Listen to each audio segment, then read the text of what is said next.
Bronwyn, we hear today from Chris Bowen, Australia and the United States, lockstep when it comes to climate. Anthony Albanese said that the centrepiece of the relationship with the United States would be climate.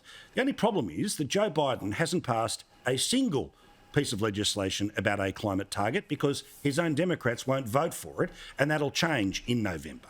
Well, that's true, but what he has done is shut down fracking on Crown-owned lands, shut down the Alaska pipeline.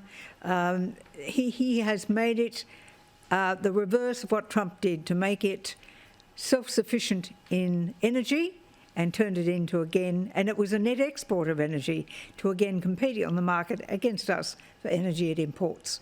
So in lockstep, in doing damage, yes, and every time I look at that, the person who is Mr. Bowen's counterpart, it really is Ken and Barbie, isn't it? Yeah. I mean, he is Ken. You can't take him seriously. I just can't.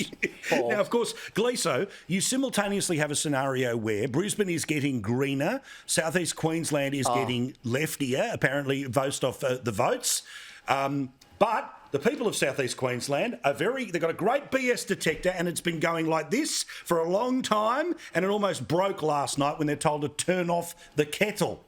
Yeah.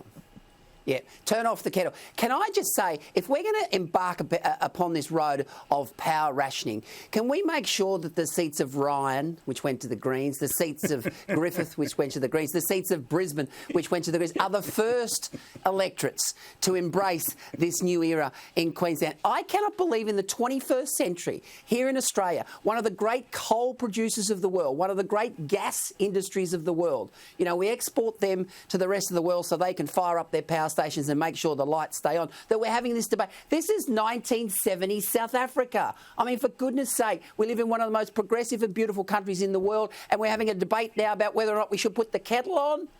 Goodness gracious. Almost a quarter of the way into the 21st century, by the way. You know, all of us remember seeing that date kick over. When you think about it, 22 years into it, 25 is the quarter. We are almost at a quarter of the way into the 21st century. It is lunacy. What we're feeling now is what I'm calling the Glasgow curse. That's what it is. That's supposed to be Glasgow kiss, yes. Yes, it's the Glasgow curse.